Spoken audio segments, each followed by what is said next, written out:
ಇಬ್ಬರ ಶ್ಯೂರಿಟಿಯನ್ನ ಪರಿಗಣಿಸಿದೆ ಕೋರ್ಟ್. ದರ್ಶನ್ಗೆ ಸಹೋದರ ದಿನಕರ್ ಹಾಗೇನೆ ನಟ ಧನ್ವೀರ್ ಶ್ಯೂರಿಟಿಯಾಗಿದ್ದಾರೆ. ಇಬ್ಬರ ಶ್ಯೂರಿಟಿಯನ್ನ ಈಗ 57ನೇ ಸಿಸಿಎಚ್ ಕೋರ್ಟ್ ಪರಿಗಣಿಸಿದೆ. ದರ್ಶನ್ಗೆ ಈಗ ಶ್ಯೂರಿಟಿ ಕೊಡ್ತಾ ಇರೋರು ಒಬ್ಬ ದಿನಕರ್, ದರ್ಶನ್ ಸಹೋದರ, ಇನ್ನೊಬ್ಬ ಧನ್ವೀರ್. ಇವರಿಬ್ಬರ ಶ್ಯೂರಿಟಿಯನ್ನ ಈಗ ಕೋರ್ಟ್ ಪರಿಗಣಿಸಿದೆ. ಕೊಲೆ ಆರೋಪಿ ದರ್ಶನ್ ಈಗ ಸದ್ಯಕ್ಕೆ ಕೋರ್ಟ್ ಅಲ್ಲಿ ಹಾಜರಾಗಿದ್ದಾರೆ. ಇಬ್ಬರ ಶ್ಯೂರಿಟಿಯನ್ನ 57ನೇ ಸಿಸಿಎಚ್ ಕೋರ್ಟ್ ಪರಿಗಣಿಸಿದೆ. ಇವರ ಶ್ಯೂರಿಟಿಯನ್ನ ಪರಿಗಣಿಸಿದ ನಂತರ ಇವರ ಹಸ್ತಾಕ್ಷರ ಅಂದ್ರೆ ಇವರು ಆ ಪ್ರೊಸೆಸ್ ಮೇಲೆ, ಆ ಬಾಂಡ್ ಮೇಲೆ ಸಹಿ ಮಾಡಿದ ನಂತರ ಇವರ ಬೇಲ್ ಅಧಿಕೃತವಾಗಿ ಇವರು ತೆರಳಬಹುದು. ಸೊ ಸದ್ಯಕ್ಕೆ ಈಗ ಕೋರ್ಟ್ ಪ್ರೊಸೆಸ್ ನಡೀತಾ ಇದೆ. ಇಬ್ಬರ ಶ್ಯೂರಿಟಿಯನ್ನ ಕೋರ್ಟ್ ಪರಿಗಣಿಸಿದೆ. ದರ್ಶನ್ಗೆ ಈಗ ಶ್ಯೂರಿಟಿ ಆಗ್ತಾ ಇರೋರು ಇಬ್ರು. ಒಂದು ದರ್ಶನ್ ಸಹೋದರ ದಿನಕರ್, ಮತ್ತೊಂದು ನಟ ಧನ್ವೀರ್. ಇವರಿಬ್ರು ಕೂಡ ಈಗ ಶ್ಯೂರಿಟಿ ಆಗ್ತಾ ಇದ್ದಾರೆ. ಮತ್ತೊಂದು ಬ್ರೇಕಿಂಗ್ ಅಪ್ಡೇಟ್. ದರ್ಶನ್ ನಿಮಗೆ ಏನಾಗಬೇಕು ಅಂತ ಜಡ್ಜ್ ಶ್ಯೂರಿಟಿಗಳನ್ನ ಪ್ರಶ್ನೆ ಮಾಡ್ತಾ ಇದ್ದಾರೆ. ದಿನಕರ್ ಹಾಗೂ ಧನ್ವೀರ್ಗೆ ನ್ಯಾಯಾಧೀಶರು ಪ್ರಶ್ನೆಯನ್ನ ಮಾಡ್ತಾ ಇದ್ದಾರೆ. ದರ್ಶನ್ ನಿಮಗೆ ಏನಾಗಬೇಕು, ನೀವಿಬ್ರು ಶ್ಯೂರಿಟಿ ಮಾಡೋದಕ್ಕೆ ಬಂದಿದ್ದೀರಿ, ನಿಮಗೆ ದರ್ಶನ್ ಏನಾಗಬೇಕು ಅಂತ ದಿನಕರ್ ಹಾಗೂ ಧನ್ವೀರ್ಗೆ ನ್ಯಾಯಾಧೀಶರು ಪ್ರಶ್ನೆಯನ್ನ ಮಾಡ್ತಾ ಇದ್ದಾರೆ. ಜಡ್ಜ್ ಅವರ ಪ್ರಶ್ನೆ, ದರ್ಶನ್ ನಿಮಗೇನಾಗಬೇಕ್ರಿ ಅಂತ ದಿನಕರ್ ಹಾಗೇನೆ ಧನ್ವೀರ್ ಅವರನ್ನ ಜಡ್ಜ್ ಅವರು ಪ್ರಶ್ನೆ ಮಾಡ್ತಾ ಇದ್ದಾರೆ. ಇದೆಲ್ಲ ಫಾರ್ಮಾಲಿಟೀಸ್ ಅಲ್ಲಿ ನಡೆಯುತ್ತೆ. ಈ ಪ್ರಕಾರವಾಗಿ ಅಲ್ಲಿ ಪ್ರೊಸೆಸ್ ನಡೀತಾ ಇರುತ್ತೆ. ದರ್ಶನ್ ನಿಮಗೆ ಏನಾಗಬೇಕು ಅಂತ ಜಡ್ಜ್ ಇವರಿಬ್ಬರನ್ನು ಪ್ರಶ್ನೆ ಮಾಡ್ತಾ ಇದ್ದಾರೆ. ಶ್ಯೂರಿಟಿಗೆ ಪ್ರಶ್ನೆಯನ್ನ ಮಾಡೋದು ಸಹಜ. ಈಗ ಆ ಪ್ರಕಾರವಾಗಿ ಪ್ರಶ್ನೆಯನ್ನ ಮಾಡ್ತಾ ಇದ್ದಾರೆ. ಶ್ಯೂರಿಟಿ ಆಗ್ತಾ ಇರೋರು ಒಂದು ದಿನಕರ್ ಹಾಗೇನೆ ಮತ್ತೊಂದು ನಟ ಧನ್ವೀರ್. ಸೊ ಇದೇ ದಿನಕರ್ ಹಾಗೂ ಧನ್ವೀರ್ಗೆ ನ್ಯಾಯಾಧೀಶರು ಪ್ರಶ್ನೆಯನ್ನ ಮಾಡಿದ್ದಾರೆ. ದರ್ಶನ್ ನಿಮಗೆ ಏನಾಗಬೇಕು ಅಂತ ಹೇಳಿ. ಸೊ ಈ ಶ್ಯೂರಿಟಿಯಲ್ಲಿ ಇವರಿಬ್ಬರನ್ನ ಪರಿಗಣಿಸಿರುವ ಹಿನ್ನೆಲೆ ಜಡ್ಜ್ ಇವರಿಬ್ಬರಿಗೂ ಈಗ ಪ್ರಶ್ನೆಯನ್ನ ಮಾಡಿದ್ದಾರೆ. ದರ್ಶನ್ ನಿಮಗೆ ಏನಾಗಬೇಕು ಅಂತ ಹೇಳಿ. ದಿನಕರ್ ನನ್ನ ಸಹೋದರ ಅಂತ ಹೇಳ್ತಾರೆ. ದರ್ಶನ್ ಕೂಡ ನನ್ನ ಸಹೋದರ. ಧನ್ವೀರ್ಗೂ ಕೂಡ ಇದೇ ಪ್ರಶ್ನೆಯನ್ನ ಮಾಡಲಾಗಿದೆ. ಸೊ ಧನ್ವೀರ್ ಏನ್ ಹೇಳ್ತಾರೆ, ಸಹೋದರ ಅಂತ ಹೇಳ್ತಾರ, ಏನು ಎತ್ತ ಸ್ನೇಹಿತ ಅಂತ ಹೇಳ್ತಾರ, ಇದನ್ನ ನಾವು ನೋಡ್ಬೇಕಾಗತ್ತೆ. ದಿನಕರ್ ಹಾಗೂ ಧನ್ವೀರ್ಗೆ ಈಗ ದರ್ಶನ್ ಶ್ಯೂರಿಟಿ ಮಾಡೋದಕ್ಕೆ ಬಂದ ಕಾರಣವಾಗಿ ಜಡ್ಜ್ ಈ ಪ್ರಶ್ನೆಯನ್ನ ಮಾಡ್ತಾ ಇದ್ದಾರೆ. ನಿಮಗೆ ದರ್ಶನ್ ಏನಾಗಬೇಕು ಅಂತ ಹೇಳಿ.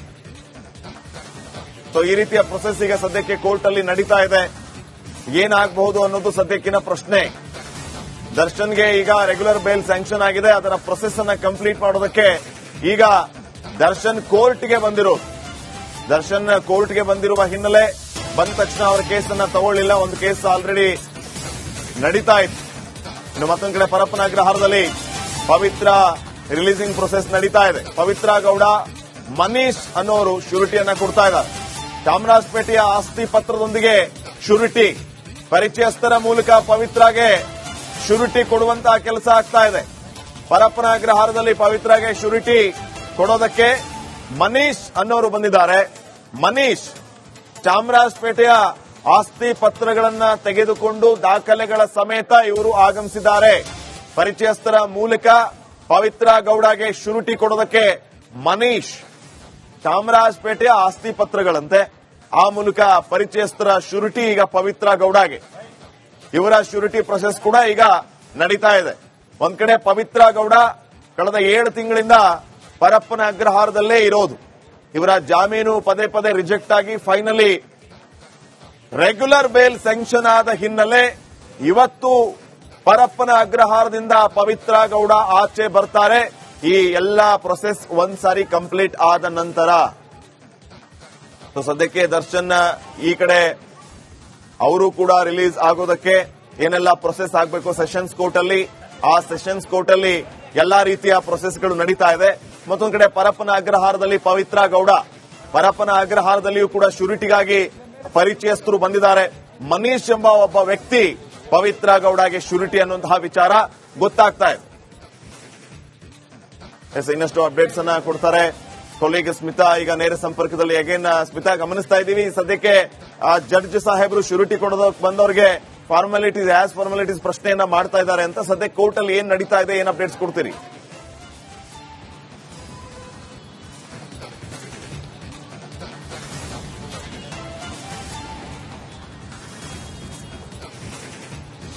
ಈ ಶ್ಯೂರಿಟಿ ಸಾಮಾನ್ಯವಾಗಿ ನಮಗೆ ಗೊತ್ತಿರೋ ಹಾಗೆ ಇನ್ ಕೇಸ್ ಏನಾದ್ರೂ ಯಾವ್ದಾದ್ರು ಪ್ರಕರಣದ ಆರೋಪಿ ತಲೆಮರೆಸ್ಕೊಂಡ್ರೆ ಅಥವಾ ಕೋರ್ಟ್ಗೆ ಅಥವಾ ತನಿಖಾಧಿಕಾರಿಗಳ ಕೈಗೆ ಸಿಗದೆ ಇರೋ ರೀತಿಯಲ್ಲಾದ್ರೆ ನೆಕ್ಸ್ಟ್ ಹಿಡ್ಕೊಳ್ಳೋದೇ ಶ್ಯೂರಿಟಿ ಕೊಟ್ಟವರಿಗೆ.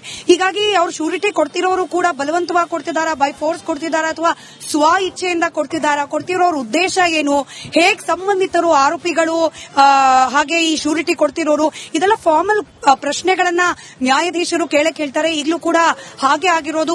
ದಿನಕರ್ ಹಾಗೆ ಧನ್ವೀರ್ ಇಬ್ಬರೂ ಕೂಡ ಶ್ಯೂರಿಟಿ ಕೊಟ್ಟಿದ್ದಾರೆ ರೆಗ್ಯುಲರ್ ಬೇಲ್ಗೋಸ್ಕರ ದರ್ಶನ್ ಅವರಿಗೆ.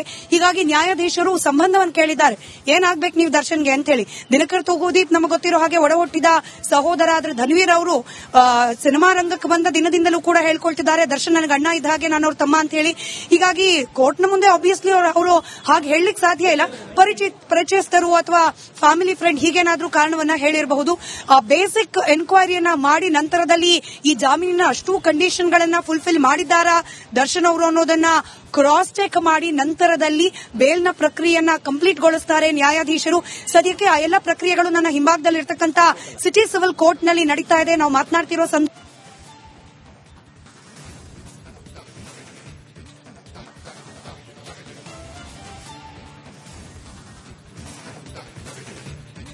ಫೈನ್ ಕೋರ್ಟ್ನಲ್ಲಿ ನಡೀತಾ ಇರುವಂತಹ ಪ್ರೊಸೆಸ್ಗಳ ವಿಚಾರವಾಗಿ ಈಗ ಸ್ಮಿತಾ ಮಾಹಿತಿಯನ್ನ ನೀಡ್ತಾ ಇದ್ರು. ಸದ್ಯಕ್ಕೆ ಆಸ್ ಫಾರ್ಮಾಲಿಟೀಸ್ ಅಲ್ಲಿ ಶ್ಯೂರಿಟಿಯ ಹಿನ್ನೆಲೆ, ಶ್ಯೂರಿಟಿ ಯಾರಿವರು, ದರ್ಶನ್ಗೆ ಕೊಡೋಕೆ ಶ್ಯೂರಿಟಿ ಕೊಡೋದಕ್ಕೆ ಬಂದಿರೋರು, ಈ ಬಗ್ಗೆ ಎಲ್ಲ ಪ್ರಶ್ನೆಯನ್ನ ಮಾಡುವಂತಹ ಕೆಲಸ ಆಗ್ತಾ ಇದೆ. ಈಗ ಬೇಲ್ ಅಂತೂ ಸ್ಯಾಂಕ್ಷನ್ ಆಗಿದೆ. ಬೇಲ್ ಸ್ಯಾಂಕ್ಷನ್ ಆದ ಪ್ರಕಾರವಾಗಿ ಯಾವ ರೀತಿ ಪ್ರೊಸೆಸ್ ಆಗುತ್ತೆ ಅನ್ನೋದು ಸದ್ಯಕ್ಕಿನ ಪ್ರಶ್ನೆ ಆಗಿರುತ್ತೆ. ಸೊ ಆ ಪ್ರಕಾರವಾಗಿ ಸದ್ಯಕ್ಕೆ ಈ ಪ್ರೊಸೆಸ್ಗಳು ನಡೀತಾ ಇದೆ. ಒಂದ್ ಕಡೆ ಪರಪ್ಪನ ಅಗ್ರಹಾರದಲ್ಲಿ ಪವಿತ್ರ ಗೌಡ, ಮನೀಶ್ ಅನ್ನುವಂತ ಪರಿಚಯಸ್ಥರು ಅವರಿಗೆ ಶ್ಯೂರಿಟಿಯನ್ನ ಕೊಡೋದಕ್ಕೆ ಎಲ್ಲಾ ರೀತಿಯ ವ್ಯವಸ್ಥೆಯನ್ನ ಮಾಡ್ಕೊಂಡು ಬಂದಿದ್ದಾರೆ.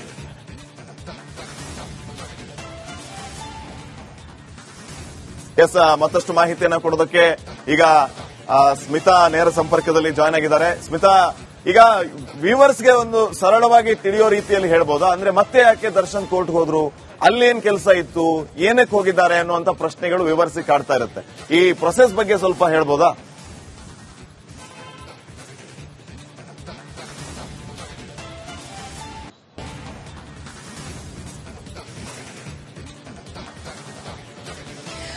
ನಿಜ ನೋಡಿ, ಇವಾಗ ಸಾಮಾನ್ಯವಾಗಿ ಆರೋಪಿಯಾಗಿ ಜೈಲಿನಲ್ಲಿರುವ ಪವಿತ್ರ ಗೌಡ ಅವರಿಗೆ ಜೈಲಿನಲ್ಲೇ ಪ್ರೊಸೀಜರ್ಗಳಾಗ್ತಾ ಇದೆ.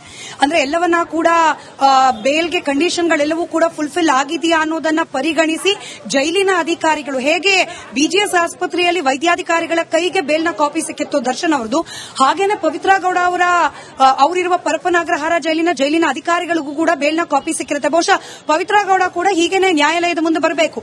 ಅಂದ್ರೆ ನ್ಯಾಯಾಧೀಶರಿಗೆ ಕನ್ವಿನ್ಸ್ ಆಗಬೇಕು, ಏನೆಲ್ಲ ಕಂಡೀಷನ್ಗಳನ್ನ ಹಾಕಿ ಜಾಮೀನನ್ನ ನೀಡಿದ್ದಾರೆ ದರ್ಶನ್ ಅವ್ರಿಗಾಗ್ಲಿ ಅಥವಾ ಸಹ ಆರೋಪಿಗಳಿಗಾಗ್ಲಿ, ಆ ಎಲ್ಲಾ ಕಂಡೀಷನ್ಗಳನ್ನ ಕೂಡ ಸರಿದೂಗಿಸುತ್ತಿದ್ದಾರೆ ಆರೋಪಿಗಳು ಅನ್ನೋದು ನ್ಯಾಯಾಧೀಶರ ಪರಿಗಣನೆಗೆ ಬರಬೇಕು. ಹಾಗಾಗೇನೆ ಅವರೀಗ ದರ್ಶನ್ ಅವರು ನೇರವಾಗಿ ಬಿಜಿಎಸ್ ಆಸ್ಪತ್ರೆಯಿಂದ ಸಿಟಿ ಸಿವಿಲ್ ಕೋರ್ಟ್ ಬಂದಿದ್ದಾರೆ.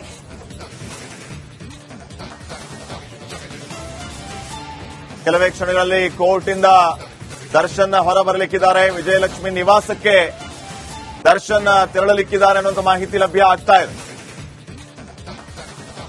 ಎಸ್, ಈಗ ಬರ್ತಾ ಇರುವಂತಹ ಅಪ್ಡೇಟ್, ದರ್ಶನ್ ಆಚೆ ಬಂದಿದ್ದಾರೆ. ಕೆಲವೇ ಕ್ಷಣಗಳಲ್ಲಿ ಪತ್ನಿ ವಿಜಯಲಕ್ಷ್ಮಿ ನಿವಾಸಕ್ಕೆ ಅವರು ತೆರಳಲಿಕ್ಕಿದ್ದಾರೆ ಅನ್ನುವಂತಹ ಮಾಹಿತಿಯು ಕೂಡ ಲಭ್ಯ ಆಗ್ತಾ ಇದೆ. ಕೋರ್ಟ್ ಅಲ್ಲಿ ಈಗ ಪ್ರೊಸೆಸ್ ನಡೀತಾ ಇತ್ತು. ಆ ಪ್ರೊಸೆಸ್ ಬಹುತೇಕ ಕಂಪ್ಲೀಟ್ ಆದಂಗೆ ಕಾಣ್ತಾ ಇದೆ. ಸೊ ಈ ಹಿನ್ನೆಲೆ ನೇರವಾಗಿ ಅವರು ವಿಜಯಲಕ್ಷ್ಮಿ ನಿವಾಸಕ್ಕೆ ತೆರಳುತ್ತಾರೆ ಅನ್ನುವಂಥ ಮಾಹಿತಿ ಲಭ್ಯ ಆಗ್ತಾ ಇದೆ. ಹೊಸಕೆರೆ ಹಳ್ಳಿಯಲ್ಲಿರುವಂತಹ ವಿಜಯಲಕ್ಷ್ಮಿ ನಿವಾಸ.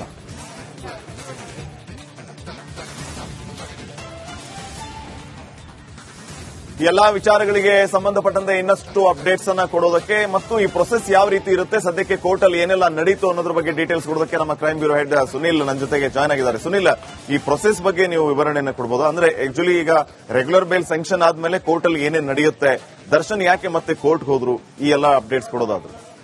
ಶ್ರೀಪಾದ್, ಈಗ ಕೋರ್ಟ್ ನಿಂದ ಜಾಮೀನು ಲಭ್ಯ ಆದ್ರೂ ಕೂಡ ಅದಾದ ನಂತರ ಕೋರ್ಟ್ ನಲ್ಲಿ ಈ ಒಂದು ಜಾಮೀನಿಗೆ ಸಂಬಂಧಪಟ್ಟಂತ